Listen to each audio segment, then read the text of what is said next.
Liga Akbar adalah saksi kunci yang bisa menguak misteri pembunuhan Eki dan Vina Cirebon. Ini adalah pernyataan dari Tony Radenmas yang merupakan kuasa hukum dari Peggy Setiawan.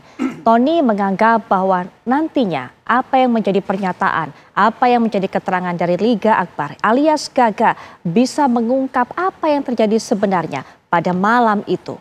Dan juga yang kita tahu tadi Anda sudah mendapatkan kronologi peristiwa apa posisi, di mana posisi dan juga apa sebenarnya hubungan dari Gaga atau Liga Akbar ini dengan para korban. Untuk bisa mendapatkan keterangan sebenarnya kami sudah mengundang kuasa hukum dari Liga Akbar bahkan juga Liga Akbarnya untuk bisa memberikan keterangan kepada kami pada malam hari ini. Tapi hingga saat ini Liga Akbar masih belum selesai menjalani proses pemeriksaan yang dilakukan di Mapolda Jawa Barat yang berlangsung sejak sore tadi. Tapi kita akan bahas lebih lanjut. Begitu kuat keyakinan dari pengacara atau kuasa hukum Peggy Setiawan bahwa keterangan Liga Akbar ini bisa menjadi hal yang meringankan Peggy. Seperti apa dampaknya? Nanti kita akan bahas bersama para narasumber, tentunya sudah hadir bersama saya pakar hukum pidana Mas Heri Firmansyah. Assalamualaikum warahmatullahi wabarakatuh. Waalaikumsalam warahmatullahi wabarakatuh Mbak Putri. Baik, dan juga psikolog forensik Mas Reza Indragiri. Assalamualaikum warahmatullahi wabarakatuh. Malam Mas Reza. Baik, kita juga nanti akan terhubung dengan Pak Ito atau Komjen Pol Purnawirawan Ito Sumardi yang juga merupakan mantan Kabarreskrim Polri yang akan memberikan pandangan sejauh mana kinerja polisi hingga saat ini. Ya, tapi sebelum nanti saya akan bawa Anda untuk bisa mendapatkan pandangan dari para narasumber, kami akan bawa Anda untuk bisa mendengarkan terlebih dahulu apa yang menjadi pernyataan dari kuasa hukum Liga Akbar alias Gaga berikut ini. Ya, hari ini saya mendampingi klien kami yang dipanggil untuk didengarkan keterangannya terkait perkara Vina. Berarti ada saksi Liga Pak ya yang hadir hari ini Pak ya? Ya, klien saya memberi panggilan untuk diperiksa atas nama Liga Akbar atau alias Gaga Awon. Untuk hari ini membawa bukti-bukti tertentu apa hanya nanti akan didalami soal perkara ini Pak? Pemeriksaan aja. Pemeriksaan aja. Nanti berarti untuk keterangan lebih lanjutnya apa saja setelah ini atau bagaimana Pak? Setelah pemeriksaan. Liga Akbar atau Gaga memang sudah di BAP pada 2016 silam. Sudah dimintai keterangan oleh pihak kepolisian, juga sudah dihadirkan persidangan. Tapi saat ini kuasa hukum Peggy begitu yakin bahwa keterangan dari Gaga atau Liga ini akan menguak semuanya. Akankah kemudian Gaga memberikan keterangan yang berbeda dan membuka tabir selama ini? Nah, kita juga akan minta pandangan dari narasumber yang tadi belum saya perkenalkan, yaitu Komjen Pol Purnawirawan Ito Sumardi. Assalamualaikum warahmatullahi wabarakatuh. Selamat malam Pak Ito.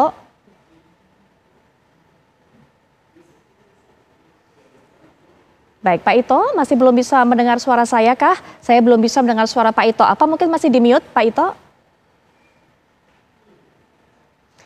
Baik. Sepertinya kami masih punya kendala untuk bisa mendengarkan suara Pak Ito. Nanti kami akan hubungi lagi. Tapi Mas Reza melihat ini upaya dari kuasa hukum Peggy Setiawan untuk bisa terus menghadirkan saksi-saksi yang meringankan Peggy. Salah satunya adalah Liga Akbar. Itu menjadi keyakinan dari kuasa hukumnya. Justru sejak awal saya memandang bahwa salah satu loopholes atau salah satu tanda petik kelemahan dalam proses penegakan hukum atas kasus ini adalah kekhawatiran saya ini terlalu mengandalkan pada mencari pengakuan, membongkar ingatan dan seterusnya. Kenapa saya katakan itu sebagai loopholes? Karena dari sudut pandang psikologi forensik, cara-cara yang diforsir untuk mencari pengakuan, membongkar keterangan dan sejenisnya mengandalkan daya ingat manusia yang notabene sangat mudah terfragmentasi dan terdistorsi. Artinya sangat mudah untuk terpecah-pecah dan sangat mudah pula untuk belok kanan belok kiri. Terlebih peristiwa yang harus diingat-ingat ini berlangsung 8 tahun lalu. Satu. Yang kedua, peristiwa yang harus diingat-ingat dan diceritakan itu sesungguhnya bukan peristiwa yang menyenangkan. Peristiwa yang menakutkan, peristiwa yang mengerikan. Ada warna kekerasan, ada warna penganiayaan. Otak manusia secara otomatis tanpa disuruh pasti akan menjaga kestabilannya dengan cara apa? Tadi mencoba dia pecah belah dan dia belokkan ke sana kemari agar orang si empunya memori itu tidak terus-menerus terhantui oleh kenangan buruk tentang peristiwa kejahatan atau peristiwa kekerasan dan sejenisnya. Baik. Karena itu bagi saya ketimbang memforsir waktu, tenaga untuk sekali lagi mencari pengakuan, membongkar keterangan saksi dan seterusnya, memang lebih tepat kalau kemudian digunakan alat-alat bukti lainnya. Sepanjang dilakukan dengan tetap berbasis pada pendekatan saintifik. Baik, Mas Reza, ada 2 pertanyaan mungkin dari pernyataan Mas Reza. 1, artinya tidak tepatkah kemudian memanggil kembali Liga Akbar atau juga mendengarkan keterangan saksi-saksi yang bermunculan sebelumnya? Ada Linda, ada Aib dan sebagainya. Yang kemudian yang kedua, mengandalkan barang bukti lain. Sepertinya terbatas karena kalau kita lihat olah TKP pada saat itu, manajemen penyidikan pada saat itu, banyak sekali kemudian inkompetensi ditunjukkan oleh pihak kepolisian.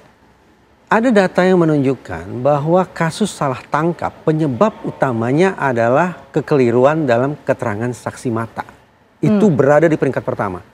Nah, kalau kemudian kita bicara saksi A, saksi B yang katanya menyaksikan peristiwa itu pada malam hari sekitar jam 10 malam, sekali lagi peristiwanya menakutkan, tempatnya juga gelap dan seterusnya. Izinkan saya untuk menempatkan fase itu, proses semacam itu, metode semacam itu sebagai pendekatan kesekian saja. Oke. Nah, dengan demikian memunculkan diskusi tentang loopholes berikutnya. Misalnya, kenapa tidak dilakukan uji sperma untuk memastikan apakah sudah terjadi perkosaan atau tidak? Pandangan saya adalah sperma memang urusan kedokteran. Tetapi berbicara tentang latar psikis atau kondisi psikis yang mendahului keberadaan sperma, itu urusan psikologi forensik. Nah, pertanyaannya ada 2. Pertama, apakah bisa dipastikan bahwa sperma yang ditemukan di tubuh korban itu didahului oleh aktivitas seksual yang forceful atau aktivitas seksual yang konsensual? Kalau sperma itu didahului oleh aktivitas seksual yang forceful, yang ada unsur paksaan di dalamnya, maka masuk akal kalau kemudian muncul spekulasi atau dugaan ini adalah perkosaan. Pertanyaan yang kedua, oke lah, anggap saja kita berandai-andai karena sudah terlanjur jatuh vonis bahwa ini sudah terjadi perkosaan terhadap almarhumah. Pertanyaan yang kedua adalah, ini spermanya siapa? Dalam kasus ini ada 8 orang terpidana. 3 atau 4 orang buron, walaupun kemudian dianulir tinggal 1. Plus 1 orang lagi yaitu almarhum Eki.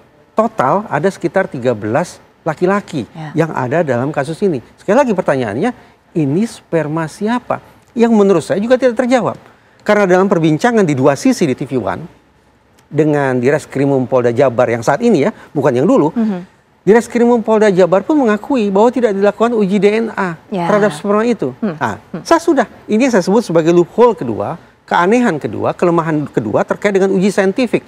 Tidak bisa dipastikan sesungguhnya apakah sperma itu sekali lagi merupakan bukti sebuah aktivitas seksual yang mau sama mau, ataukah justru merupakan bukti dari aktivitas seksual yang mengandung paksaan alias pidana. Dan juga tidak bisa dipastikan itu siapa yang memiliki sperma tersebut. Artinya begitu minim bukti-bukti saintifik yang dikatakan Mas Reza, sehingga mau tidak mau harus kemudian mendengarkan para saksi-saksi. Bukan seperti itu Mas Reza?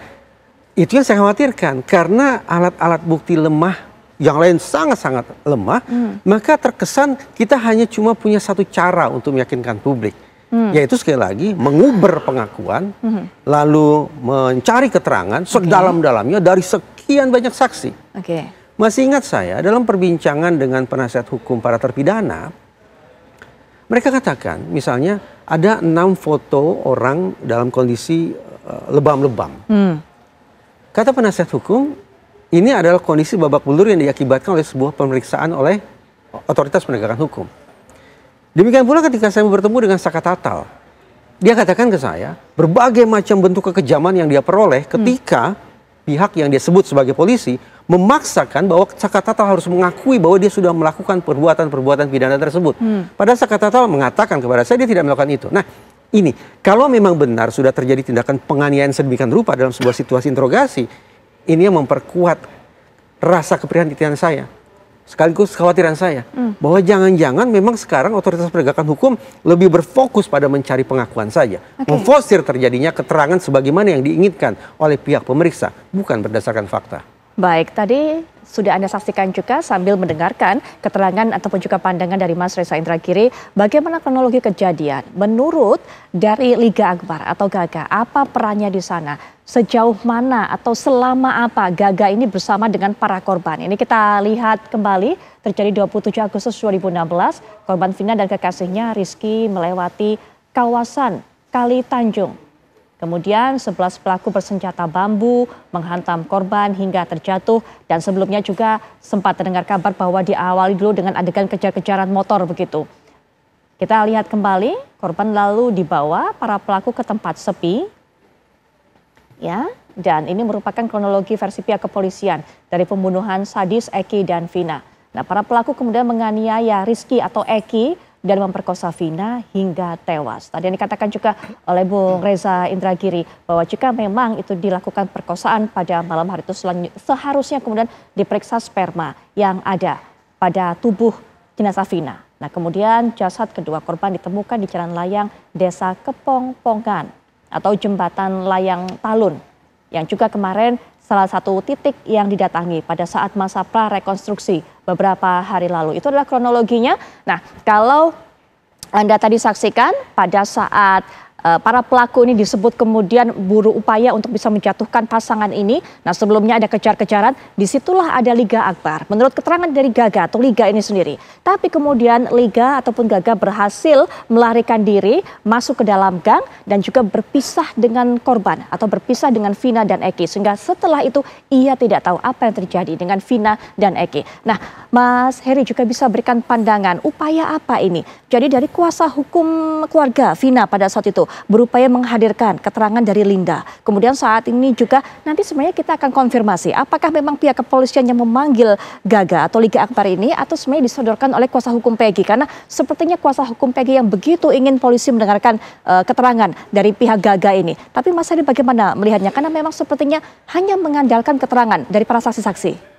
Pastinya ada dua hal mengapa orang itu mendorong katakanlah saksi ke dalam satu persoalan hukum, khususnya hukum pidana ya. Satu bisa saja memberatkan atau yang kedua meringankan. Tentunya kalau dalam konteks ini adalah Peggy Setiawan, kemungkinan besar meringankan ya Bang ya. Nah, dalam konteks itu ya, jadi kita akan melihat tujuannya dulu Mbak Putri. Cuman kemudian yang akan kita nilai adalah substansi keterangan berikutnya dari Liga Akbar ya. Karena sebelumnya kan sudah pernah memberikan keterangan di persidangan. Betul. Nah, apakah itu akan mengkonfirmasi bahwa apa yang sudah dia sampaikan di persidangan itu sama persis atau tidak? Nah, yang ketiga menurut saya tahapan yang paling penting dari semuanya itu adalah menguji atau menakar kembali keterangan dari Liga Akbar ini. Begini Mbak Putri, kita buat ini semakin bisa untuk dipahami oleh secara bersama ya. Ketika seorang diajukan sebagai saksi, mungkin dia melihat. Tapi sejauh mana dia detail melihat, itu yang akan digali. Dalam konteks ini, kalau seorang Liga Akbar itu bersama dengan korban pada saat hari kejadian, dan kemudian dia berlari, itu kan pasti ditanya juga, mengapa Anda pergi, pakai apa, kondisi waktu itu gelap atau tidak. Ini kan juga membuktikan bahwa dia melihat dengan tingkat visibilitas yang baik atau tidak. Betul. Jarak antara 10 meter dengan 100 meter itu bisa berbeda Mbak Putri. Nah, bahwa memang terjadi pengejaran ya. Tapi apakah kemudian orang itu yang membunuh dan melakukan tindakan perkosaan, itu masih tanda tanya besar. Betul. Karena yang bersangkutan tidak di tempat kejadian perkara. Nah, jadi menurut saya ini hanya pendulum saja untuk kemudian bisa mencoba mengkaitkan antara satu kegiatan atau peristiwa dengan tindak pidana di ujungnya. Tapi tentunya dia belum bisa dikatakan eyewitness. Kalau hanya sebatas itu ya Mbak Putri ya. Karena dia tidak melihat dengan mata kepalanya sendiri. Bahwa terjadi tindak pidana di depannya dia. Jadi sebenarnya Mas Heri, Mas Reza, jauh Liga Akbar ini dari kemudian bisa kita sebut sebagai saksi kunci. Tapi nanti kita akan bahas lebih lanjut. Kita berikan kesempatan juga kepada Komjen Pol Purnawirawan Ito Sumardi yang sempat juga menjadi Kabar Reskrim untuk bisa memberikan pandangannya, termasuk juga bagaimana kinerja kepolisian hingga saat ini. Assalamualaikum warahmatullahi wabarakatuh. Selamat malam Pak Ito. Selamat malam Mbak Putri. Baik, Pak Ito, melihat ada lagi satu saksi yang dulu pada saat 2016 pernah dimintai keterangannya, dihadirkan ke persidangan, kali ini kembali didatangkan dan bahkan disebut oleh kuasa hukum dari Peggy sebagai saksi kunci. Pak Ito menilainya seperti apa? Gini ya, pertama kita tentu sepakat dulu bahwa saat ini adalah sedang ada proses penyidikan ya terhadap tersangka Peggy Setiawan. Prosikan itu kan definisinya membuat terang suatu perkara. Jadi penyidik akan berusaha mengumpulkan ya fakta-fakta baik keterangan saksi ataupun alat bukti lain untuk bisa meyakinkan apakah tersangka Peggy Setiawan ini layak untuk dilanjutkan penyidikan atau tidak. di dalam proses penyidikan kita mengenal ada namanya SP3, surat perintah di penghentian penyidikan ya, SP3. Kalau memang penyidik merasa bahwa bukti-bukti tidak kuat. Tapi kalau memang kuat, maka diteruskan sampai kita menunggu P21 dari kejaksaan. Nah, tadi yang disampaikan oleh Bang Reza, tentunya kalau kita melihat kasus yang sudah terjadi, kita juga sulit hanya menilai dari kepolisian saja. Karena apakah penuntut umum mau menerima bukti-bukti yang lemah, apalagi yakin, hakim merasa yakin bahwa yang bersangkutan melakukan perbuatan yang betul-betul di luar batas kemanusiaan sehingga memutuskan hukuman yang maksimal. Nah, tentu kita harus melihat secara komprehensif ya. Dan saya meyakini karena saya memang bukan penyidik, berarti apa yang sudah disampaikan penyidik itu adalah sudah menurut jaksa memenuhi unsur-unsur pidana bagaimana yang disangkakan, termasuk hakim. Jadi saya kira kita tidak bisa melihat proses penyidikan yang dulu. Kalau yang sekarang ini kan penyidik sudah diawasi oleh Kompolnas, oleh Komnas HAM, oleh Irwasum, kemudian oleh Propam, ya, dan oleh lembaga lain. Jadi mereka tentunya juga harus berhati-hati. Siapapun juga yang akan diajukan sebagai saksi yang meringankan atau yang memberatkan harus diterima. Apapun juga barang bukti yang diterima, misalnya CCTV, yang sekarang sedang diproses, barangkali menjadi satu petunjuk. Tapi kalau misalnya penyidik menyatakan bahwa atau berkeyakinan itu adalah tidak cukup, maka penyidik tentu harus segera mengeluarkan SP3, membebaskan saudara Peggy Setiawan.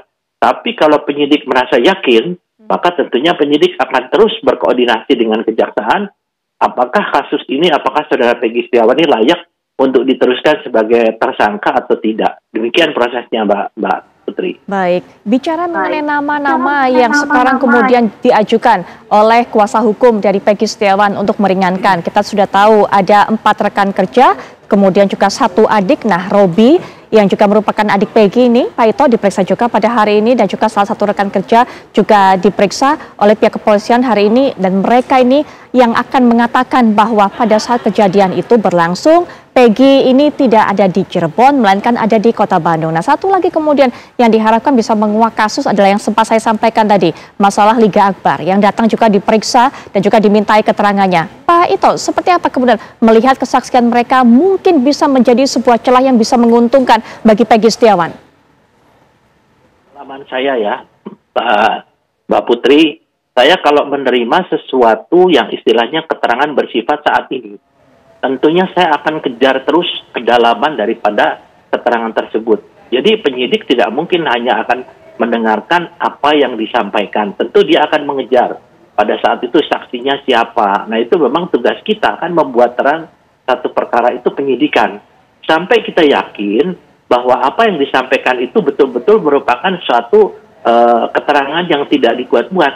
Nah, kalau memang keterangan yang ternyata keterangan itu tidak sesuai dengan fakta, ada konsekuensi hukum juga, ya, memberikan keterangan palsu atau merintangi penyidikan. Nah, itu tentunya juga ada konsekuensi. Tapi di sini kan penyidik juga harus hati-hati. Jadi dia akan mendalami keterangan itu, bukan hanya menerima keterangan saja. Tentu nanti akan diurut. Kita kan punya unit-unit di daerah yang akan ngecek. Dan nanti akan disesuaikan apakah keterangan itu betul, ataukah mungkin nanti dikaitkan lagi dengan di daerah-daerah di sana, ditanya orang-orang di sana. Itu pengalaman saya. Jadi tentunya ini harus betul-betul fakta itu bisa dipertanggungjawabkan secara hukum. Demikian, Mbak Putri. Baik, Pak Ito, kita lanjutkan nanti. Dan pemirsa, jika memang keterangannya akan disampaikan oleh Liga Akbar atau Gaga pada pemeriksaan hari ini sama dengan keterangan yang ia sampaikan pada 8 tahun lalu saat kemudian juga dihadirkan persidangan, apakah memang akan bisa menjadi suatu hal yang meringankan Peggy, atau ia akan berbicara mengenai suatu hal yang berbeda pada hari ini? Nanti kita akan dengarkan proses pemeriksaan yang sedang berlangsung. Rekan kami Kurnia Amal akan mengabarkan, tapi setelah jeda kami segera kembali.